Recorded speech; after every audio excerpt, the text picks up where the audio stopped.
Bharat Ratna doctor Bhimrao Ambedkar को कोटि कोटि नमन। ये कार्यक्रम डॉक्टर भीमराव अंबेडकर के जीवन पर आधारित है, जहां भारत की जनता के प्रति उनके योगदानों को पूरी सजगता से चित्रित और रेखांकित करने का प्रयास है। कार्यक्रम में दिखाई गई घटनाएं लब्ध प्रतिष्ठ पुस्तकों से ली गई हैं। इस कार्यक्रम के जरिए चैनल की ओर से एक विश्वसनीय, सजग और सकारात्मक प्रयास है कि डॉक्टर बाबा साहेब भीमराव अंबेडकर के जीवन की संघर्ष यात्रा एवं गौरव गाथा पूरे आदर के साथ घर घर पहुंचे और उनके योगदानों से सभी संपूर्णता में परिचित और आह्लादित हों। और ये सब होने में थोड़ा सा समय लगेगा, लेकिन एक ऐसी पीढ़ी आएगी जो इस समानता के भाव को महसूस करेगी, और तब वो पीढ़ी उन तमाम योद्धाओं की ऋणी रहेगी जो हमारे जात के लिए लड़े हैं। और बाबा, उन तमाम योद्धाओं में भीमराव अंबेडकर का नाम जरूर होगा।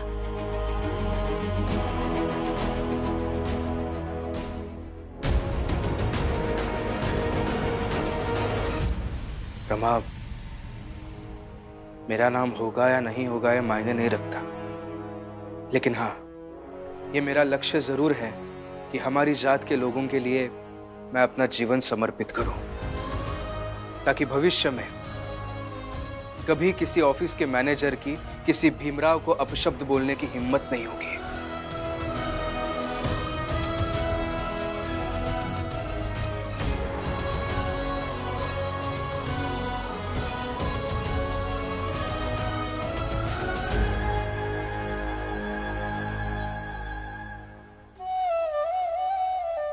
इन्हीं की लड़की है कमला, जिससे मैं तुम्हारी शादी तय करना चाहता था।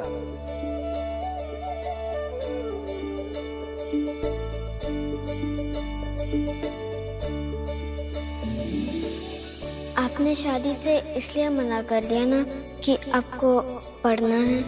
शादी के बाद भी पढ़ लीजिएगा।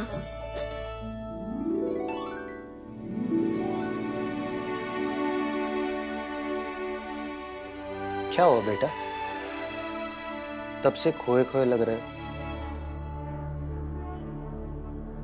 बताओ बेटा, बाप हो तुम्हारा, माना कि बहुत अच्छा बाप नहीं हो, मगर बता सकते हो। कुछ नहीं बाबा। बेटा, इन सबका बड़ा मन था कि तुम्हारा विवाह कमला से हो, मगर तुम तो भीम की ही सुनते हो। ऐसा नहीं है बेटा कि विवाह के बाद पढ़ा नहीं जा सकता, मगर तुम तो बस भीम की ही सुनते हो,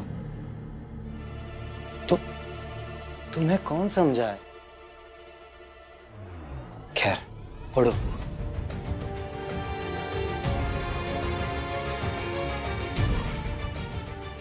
वैसे ही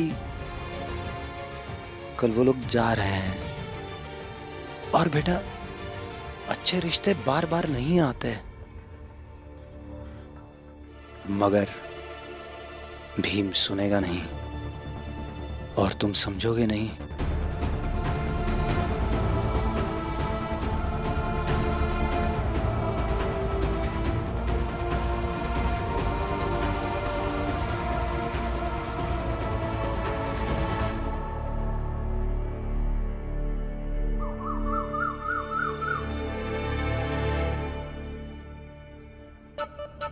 दीपक बस मान जाए तो हमारा काम हो जाए।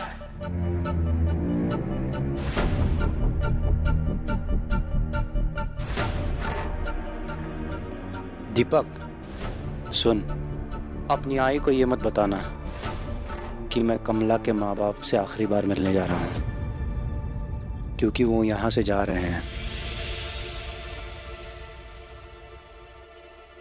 बाबा, मैं विवाह के लिए तैयार हूँ।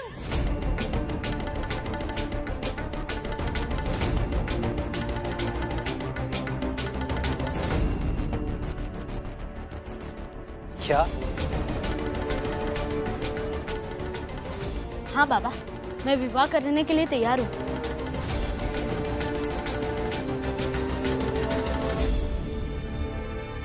ओ भीमराव, ओ भीमराव, बाहर आओ थोड़ा। ओ भीमराव, बाहर आओ, बाहर आओ भीमराव। आओ। क्या हुआ?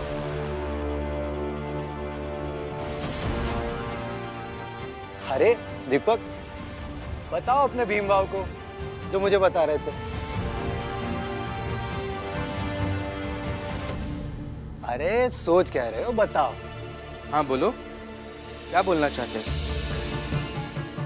भीम भैया, आप नाराज हो जाएंगे। अरे नाराज क्यों हो जाऊंगा?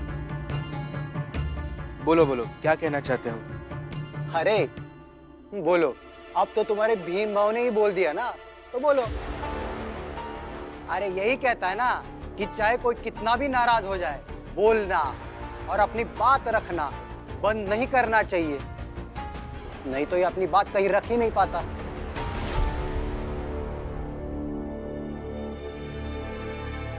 भीम भैया, मैं विवाह करने के लिए तैयार हूँ। क्या?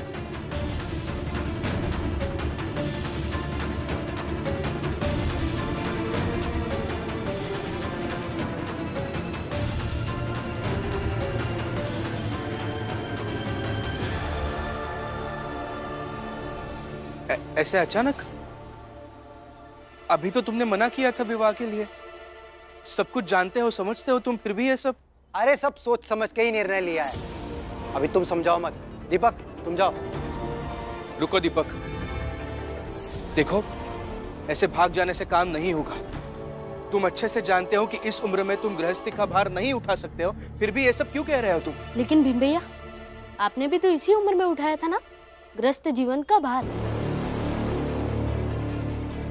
यही तो मतलब, तुम करोगे तो सब ठीक, और ये करेगा तो ज्ञान देने लग जाते।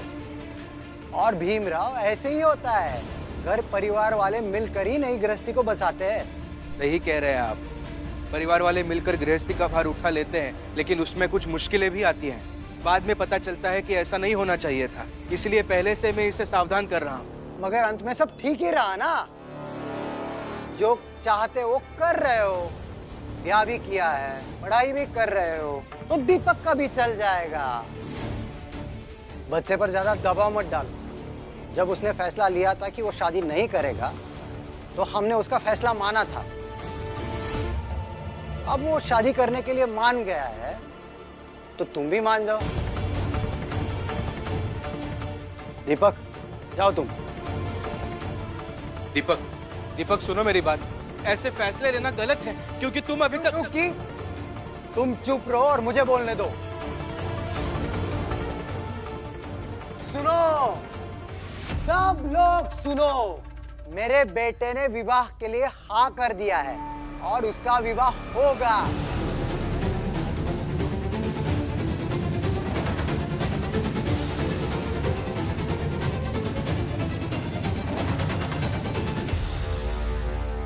पुरुषोत्तम, कैसी बातें कर रहे हो? दीपक अभी बच्चा है, उसकी अभी पढ़ाई चल रही है। अरे तुम्हारा बेटा यहाँ चुपचाप खड़ा है और तुम बोले जा रहे हो। वो इसलिए बोल रहे हैं क्योंकि उन्हें सही और गलत का फर्क पता है, और ये तो हम सबको भी दिख रहा है कि तुम गलत कर रहे हो। सही कर रहे हो पुरुषोत्तम भाव, तुम बिल्कुल ब्याह करना चाहिए दीपक को। इन्हीं की लड़की है कमला, जिससे मैं तुम्हारी शादी तय करना चाहता था।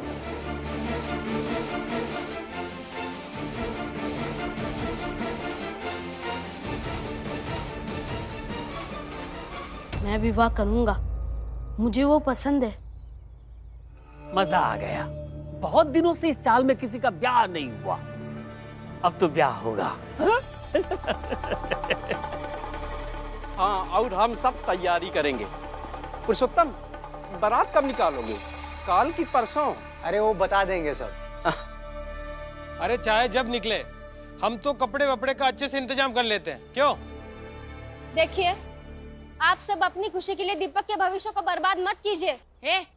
तू चल अंदर, थोड़ी भी बुद्धि नहीं है तुझ में। यहाँ एक आदमी अपने बेटे की शादी की खुशियाँ मना रहा है और तू दुख जता रही है। चल अंदर। पुरुषोत्तम भाऊ, अब कराओ शादी। हाथ छोड़िए रमा का, हाथ छोड़िए। जा, छोड़ दिया। रमा, हम दीपक की शादी का पहले भी विरोध करते थे और आगे भी करते रहेंगे, और जितना भी हो सके दीपक को समझाने की कोशिश वापस करेंगे, ये चाहे जो करे। लेकिन अभी इनसे बात करने में कोई मतलब नहीं है। चलो रमा। क्या हुआ?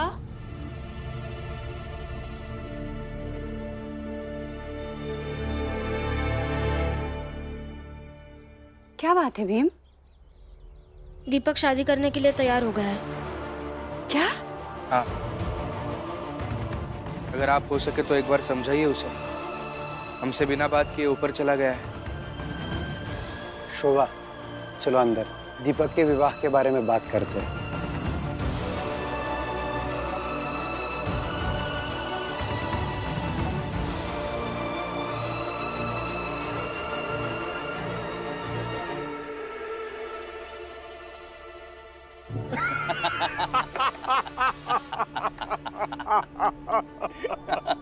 ये बहुत बढ़िया खबर सुनाई तूने हितेश।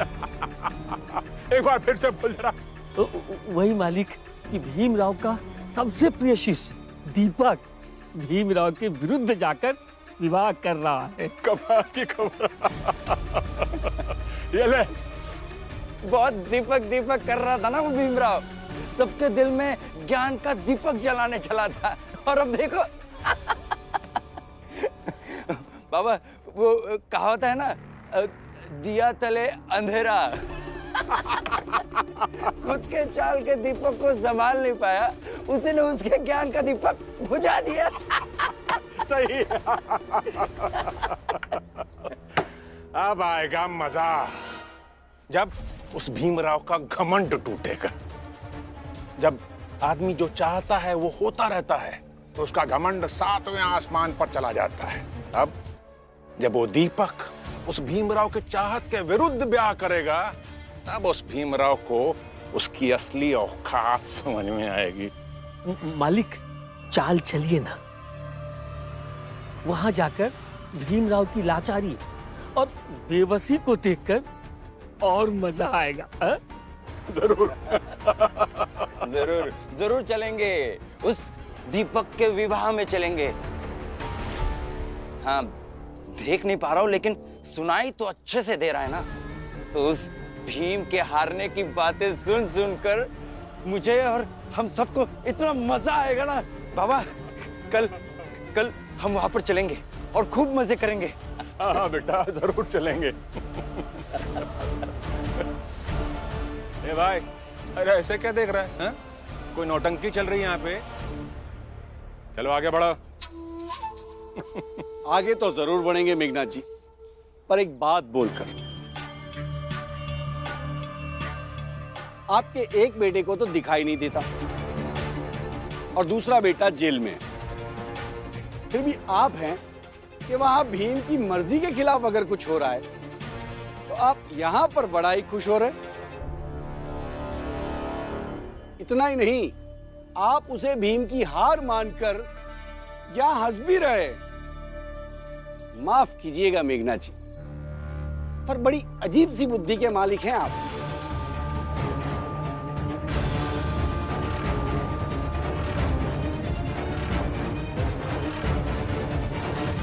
ओ भीमराव के पिट्ठू, मैंने पूछा क्या तुझसे कि हमें बता कि क्या सही है क्या गलत?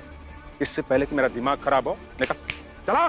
जय भीम, जय भीम, जय भीम।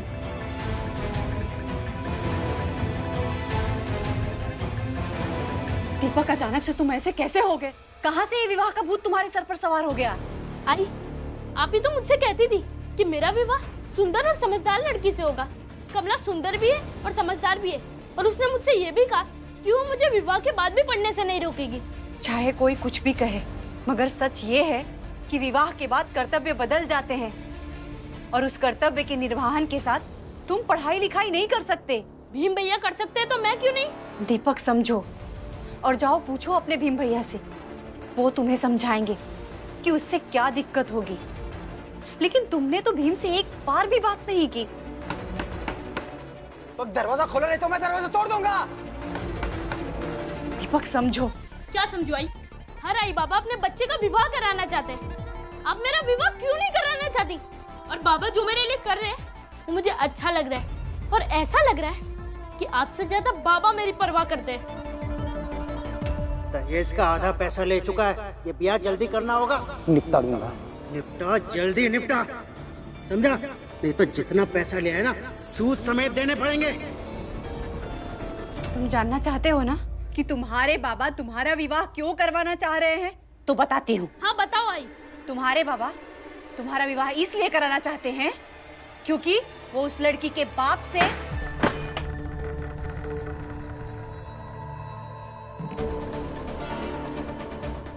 दीपक, तू बाहर जा, मैं तुम्हारे आई से बात करता हूँ।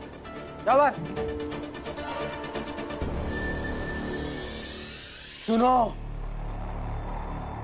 तुम बीच में नहीं आओगी, वरना मैं दीपक को भगा के उसका विवाह कराऊंगा। फिर बेटे के विवाह का जो सुख था ना, वो भी खत्म हो जाएगा। इसलिए चुपचाप जो कह रहा वो सुनो और दीपक के विवाह की तैयारी शुरू करो।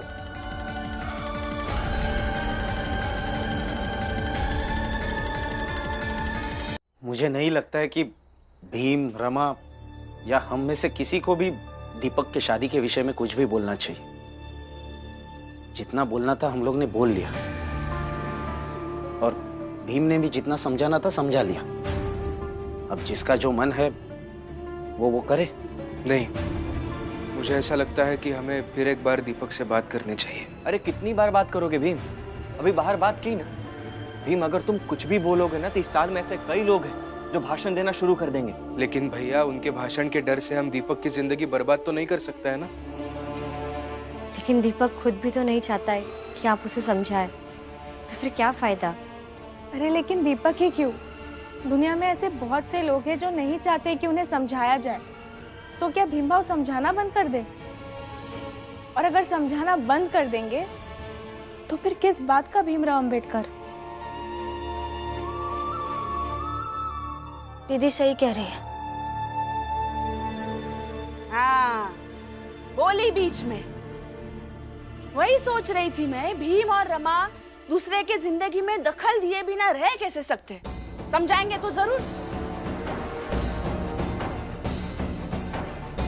बेचारे की अच्छी बस रही जिंदगी उजाड़ देंगे। जीजाबाई, अब जिंदगी उजड़ेगी या बनेगी वो बात की बात है। फिलहाल भीम का फैसला सही लग रहा है। लेकिन कैसे समझाएंगे बुआ? भीम, जैसे तेरी आई भीमाबाई तुझे समझाती थी। मतलब? याद कर बेटा, जब तू रूठ जाता था तब तेरी आई भीमाबाई तुझे कैसे मनाती थी। जब कोई व्यक्ति किसी व्यक्ति के रोकने से न रुके ना, तब उसे रिश्ते का एहसास दिलाकर रोकना चाहिए।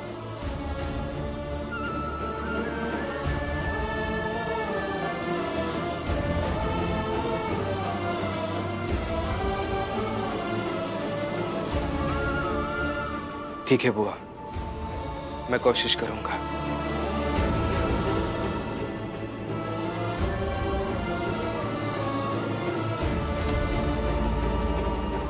दीपक,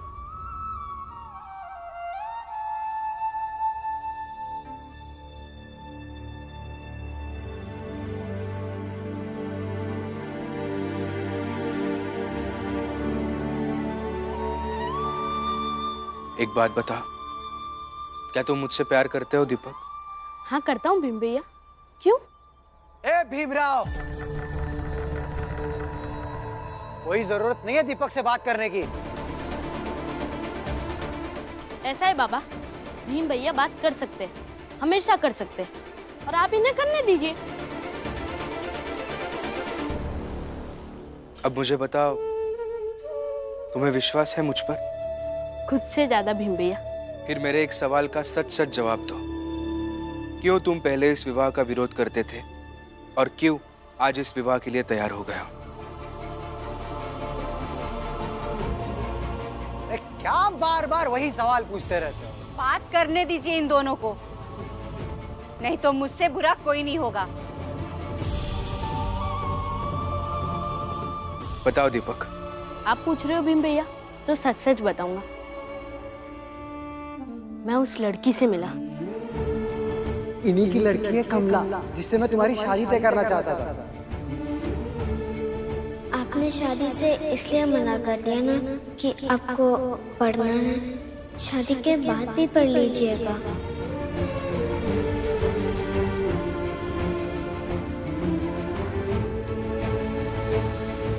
और मिलने के बाद वो मुझे सुंदर लगी, समझदार लगी, और ऐसा लगा उससे विवाह करने में कोई बुराई नहीं।